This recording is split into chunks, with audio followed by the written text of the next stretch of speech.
Hello, welcome to Lifetime Gems. അപ്പം നമ്മൾ ഇന്നൊരു ചെറിയൊരു ഡേ ഇൻ അവർ ലൈഫ് ആണ്. എന്നും നമ്മളെ ലൈഫ് ഇങ്ങനെയൊന്നല്ല. എന്നാൽ ഇന്നിപ്പോൾ മോൻ വന്നപ്പോൾ മോൻ്റെ കൂടെ പുറത്ത് പോവുകയാണ്. പുറത്ത് പോകുകയെന്ന് പറഞ്ഞാൽ കാര്യമായിട്ട് നമ്മൾ പോകുന്നത് ഡോക്ടറെ കാണാനാണ്. ഡേ ഇൻ ഹോസ്പിറ്റൽ എന്ന് പറയുന്നതായിരിക്കും ഒന്നും കൂടി ശരി. കാരണം മക്കളെ 3 പേരെ ഒന്ന് കാണിക്കണം ENT-യിൽ. പിന്നെ ഞങ്ങളെ 2 പേരുടെയും കണ്ണും ഒന്ന് ടെസ്റ്റ് ചെയ്യണം. അപ്പോൾ ഇവ ഉള്ളപ്പോഴാണ് നമുക്കിങ്ങനെ പുറത്ത് പോകാനൊക്കെ ഒരു അവസരം കിട്ടുക. അല്ലെങ്കിൽ ഫാമിലി വല്ല ഗെറ്റ് ടുഗതറോ കാര്യം ഉണ്ടാകുമ്പോഴൊക്കെ പോകും. പിന്നെ അല്ലെങ്കിൽ ചേർത്തല അനിയത്തി വരുമ്പോൾ അങ്ങനെയൊക്കെയാണ് നമ്മൾ പോവുക. ഉണ്ണി ഉണ്ടെങ്കിൽ പിന്നെ ഇടയ്ക്കിടയ്ക്ക് എവിടെയെങ്കിലുമൊക്കെ അങ്ങനെ പോവും. അപ്പോൾ അതിൻ്റെ ഇടയിൽ അവൻ്റെ കാറിൻ്റെ വൈപ്പർ ഒന്ന് മാറ്റാൻ വേണ്ടിയിട്ടൊരു ഷോപ്പിൻ്റെ അവിടെ നിർത്തിയതാണ്. അപ്പോൾ അത് മാറ്റിക്കഴിഞ്ഞിട്ട് നമുക്ക് നേരെ കുട്ടികളെ കാണിക്കാനാണ് ആദ്യം പോകുന്നത്. അത് കഴിഞ്ഞിട്ടാണ് പുത്തലത്തേക്ക് പോകുന്നത്. അപ്പോൾ ആദ്യം നമ്മൾ കുട്ടികളെ ഇവിടെ ഉള്ള നമ്മളെ പൊറ്റമ്മലുള്ള ENT-ൻ്റെ ഒരു ഇതുണ്ട്, മോഡേൺ ENT എന്ന് പറഞ്ഞിട്ട്. അവിടെയാണ് കാണിക്കുന്നത്. കാരണം കുട്ടികളെ ബൽരാജിനെയാണ് കാണിക്കുക ഡോക്ടർ. അപ്പോൾ ഡോക്ടർ ഒരു മൂക്കിൻ്റെ ടെസ്റ്റിനൊക്കെ അങ്ങോട്ട് എഴുതി തന്നത്. അപ്പോൾ അവിടെ ഒന്നും കൂടി എളുപ്പം നമുക്കതാണ്. അപ്പോൾ അവിടെ തന്നെ കാണിക്കാമെന്ന് വിചാരിച്ചു. 3 ചെവിക്ക് ഭയങ്കര ചൊറിച്ചിലാണ് ഇവർക്ക്. അപ്പോൾ അതൊന്നും എന്താണെന്നറിയാൻ വേണ്ടിയിട്ടൊന്നും അത്രയേ ഉള്ളൂ, വേറെ ഒന്നുമില്ല. അങ്ങനെ നമ്മളിവിടെ എത്തിയിട്ടുണ്ട്. ഇതിൻ്റെ മുകളിലായിട്ടാണ് ENT-ൻ്റെ ഇതുള്ളത്. അപ്പോൾ നമ്മളവിടെ എത്തി. അവർ ബുക്ക് ചെയ്യാൻ വേണ്ടി നിൽക്കുന്നുണ്ട്. കുട്ടികൾ ഭയങ്കര കളിയിലാണ്. അവരെ കൊണ്ട് വലിയ ബുദ്ധിമുട്ടൊന്നുമില്ല കേട്ടോ, അവരങ്ങനെ കളിച്ചിരുന്നോളൂ. അങ്ങനെ നമ്മൾ അവിടെ നിന്ന് അവരെ കാട്ടി കുഴപ്പമൊന്നുമില്ല എന്ന് പറഞ്ഞു. 3 പേരെ ചെവിയിലെ വാക്സൊക്കെ തോണ്ടിയെടുത്ത് അധികമൊന്നുമില്ല. വേറെ ഒന്നും മരുന്നൊന്നും എഴുതി തന്നിട്ടില്ല. അതങ്ങനെ അധികം ഒന്നും ശ്രദ്ധിക്കേണ്ടെന്നാണ് ഡോക്ടർ പറയുന്നത്. അത് കഴിഞ്ഞിട്ട് നമ്മൾ പിന്നെ നേരെ പോയത് പുത്തലത്ത് ഐ ഹോസ്പിറ്റലിലേക്കാണ്. അവിടെ ഹസ്ബൻഡ് വെയിറ്റ് ചെയ്യുന്നുണ്ട്. ഹസ്ബൻഡിൻ്റെ ഒരു ഫ്രണ്ട് ഉണ്ട് ഇവിടെ.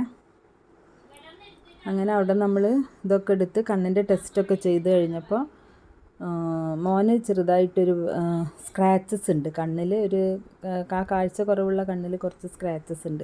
അത് അവിടെ നിന്ന് ടെസ്റ്റ് ചെയ്തപ്പോഴാണ് അറിയുന്നത് കാഴ്ച കുറവാണെന്ന്. അവിടെ നിന്ന് ലൈസൻസ് എടുക്കാൻ വേണ്ടിയിട്ട് ടെസ്റ്റ് ചെയ്തപ്പോഴാണ് കാഴ്ച കുറവുള്ളത് അറിയുന്നത്. അപ്പോൾ ഇവിടെ വന്നിട്ടൊന്ന് കാണിക്കാമെന്ന് വിചാരിച്ചതാണ്. അങ്ങനെ മരുന്നൊഴിച്ച് കാണിച്ച് കഴിഞ്ഞതിൻ്റെ ശേഷം ഞങ്ങൾ ഫുഡ് കഴിക്കാൻ വേണ്ടി പോവുകയാണ്. അപ്പോൾ അവന് കണ്ണിൽ മരുന്നൊഴിച്ചാൽ കുറച്ചൊരു മങ്ങലുണ്ടാവുമല്ലോ. അതുകൊണ്ട് ഓട്ടോ വിളിച്ചിട്ടാണ് നമ്മൾ പോയത്. ബാക്കിൽ കണ്ണൻ്റെ കൂടെ മോളും വരുന്നുണ്ട്.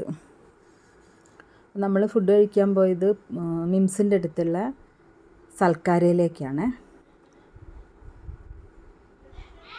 അങ്ങനെ അവിടെ എത്തി. അവിടെ ചെല്ലുമ്പോൾ അവിടെ കുറച്ച് തിരക്കാണ്. നമ്മൾ കുറച്ച് നേരം വെയിറ്റ് ചെയ്തതിൻ്റെ ശേഷമാണ് നമുക്ക് സീറ്റൊക്കെ കിട്ടിയത്. ഫുഡ് എന്ന് പറഞ്ഞാൽ ചോറൊക്കെ കഴിഞ്ഞിട്ടുണ്ട്. പിന്നെ എല്ലാവരും ബിരിയാണിയും ഫ്രൈഡ് റൈസ് പിന്നെ നെയ്ച്ചോറ് പൊറോട്ടയൊക്കെ ആയിട്ട് അങ്ങനെ വാങ്ങിയിട്ട് കഴിച്ചതാണ്. അപ്പോൾ ഇവിടെ അച്ഛനും മോനും സ്റ്റണ്ടാണ്. ഓനൊന്ന് കുത്തുമ്പോൾ 2 ഇവൻ തിരിച്ചങ്ങോട്ട് കൊടുക്കും. ഇവനതൊന്നും അധികം കിട്ടിയിട്ടില്ല. കാരണം 1 വയസ്സിൻ്റെ പിറന്നാളിന് അവൻ ലീവിന് വന്നത്. ഇതേപോലെ 10 ദിവസത്തെ ലീവിന് വന്നിട്ട് അവൻ പിറന്നാൾ കഴിഞ്ഞിട്ട് തിരിച്ച് പോയതാണ്. പിന്നെ ഇപ്പോൾ ഇതേപോലെ തന്നെ 10 ദിവസത്തെ ലീവിനാണ് വന്നത്. അങ്ങനെ അവിടുത്തെ എല്ലാ പരിപാടികളും കഴിഞ്ഞിട്ട് നമ്മൾ കണ്ണടയ്ക്ക് എഴുതിയിട്ടുണ്ടായിരുന്നു. അത് കഴിഞ്ഞിട്ട് നമ്മൾ നേരെ നെസ്റ്റോയിലേക്കാണ് വന്നത്. അപ്പോഴേക്കും അനിയത്തിൻ്റെ മോൻ വന്നിട്ടുണ്ടായിരുന്നു. പിന്നെ അവനാണ് ഡ്രൈവ് ചെയ്തത്. കാരണം ഒരു 5-6 മണിക്കൂറോളം നമുക്ക് ആ മങ്ങലുണ്ടാവും. എസ്കലേറ്ററിൽ കയറാനൊക്കെ എനിക്ക് ഭയങ്കര പേടിയാട്ടോ. ഇതിലെന്നാലും ഞാൻ കയറും. എന്നാലും അവൻ കൈ പിടിച്ചിട്ടാണ് കയറ്റിയത്. സ്റ്റെപ്പ് കയറാൻ ഭയങ്കര പേടി എനിക്ക് എസ്കലേറ്ററിൻ്റെ. അപ്പോൾ ട്രോളി എടുത്തു കഴിഞ്ഞാൽ എപ്പോൾ സാധനം വാങ്ങാൻ പോയാലും ട്രോളി എടുത്താൽ അവരൊരു ചെറിയ ട്രോളി എന്തായാലും എടുക്കുക, അവർക്ക് സാധനം വാങ്ങാനുള്ളത്. അങ്ങനെ സാധനങ്ങളൊക്കെ തിരയാണ്. മോളും കളിക്കുന്നുണ്ട് ഇവിടെ നിന്ന്. ആരെക്കൊണ്ടും വലിയ ബുദ്ധിമുട്ടൊന്നും ഉണ്ടായിട്ടില്ല കേട്ടോ. കാര്യം രാവിലെ ഇറങ്ങിയതല്ലേ. മോളിത്തിരി കഞ്ഞി മാത്രമാണ് കുടിച്ചത്. അങ്ങനെ മാമൻ്റെ കൂടെ കളിച്ച് നിൽക്കുക. അപ്പോൾ ഇവിടെ മാമനെ ഫോൺ കാണുന്നതുകൊണ്ടായിരിക്കും വന്നപ്പം വലിയ പരിചയക്കുറവൊന്നുമില്ല കേട്ടോ. അങ്ങനെ ആരുടെ അടുത്തും പോവാത്ത ആളാണ്. പക്ഷെ അവൻ്റെ അടുത്ത് വേഗം പോവുകയൊക്കെ ചെയ്തിട്ടുണ്ട്. കിൻഡർ ജോയ് വാങ്ങിയിട്ടതാണ് എടുത്ത് കഴിക്കുന്നത്.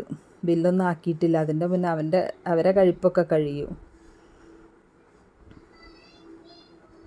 ഒരുമാതിരി എല്ലാ സാധനങ്ങളും വാങ്ങി ഞങ്ങൾ തിരിച്ചു പോവുകയാണ്. അപ്പോൾ തിരിച്ചു പോകുമ്പോൾ ഈ സാധനങ്ങളൊക്കെ പിടിച്ചിരിക്കുന്നത് പില്ലുട്ടനാണ്. അവനത് ആർക്കും വിട്ടു തരൂല. അപ്പോൾ ഉണ്ണി ഇങ്ങനെ പറയുന്നുണ്ട് തമാശയ്ക്ക്, ഇത് പോയാൽ നേരെ അവിടെ പോയി ഇടിക്കലായിരിക്കുമെന്ന്. എന്നാലും ഓൻ അങ്ങനത്തെ പേടിയൊന്നുമില്ല, ഓനതേ പിടിച്ച് നിൽക്കുന്നുണ്ട്. പിന്നെ ഒന്ന് പിടിച്ചത് ഇറങ്ങുന്ന സമയത്ത് ഞാനും രക്ഷപ്പെട്ട്. അങ്ങനെ സാധനങ്ങളൊക്കെ വാങ്ങി നമ്മൾ തിരിച്ചു പോവുകയാണ് കേട്ടോ.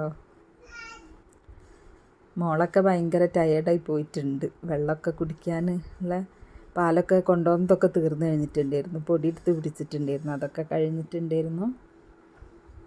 അങ്ങനെ ലേറ്റായിട്ടുണ്ട് നമ്മൾ തിരിച്ചു പോകുമ്പോൾ. പാവം അമ്മ ഒറ്റയ്ക്കാണ് വീട്ടിലുള്ളത്.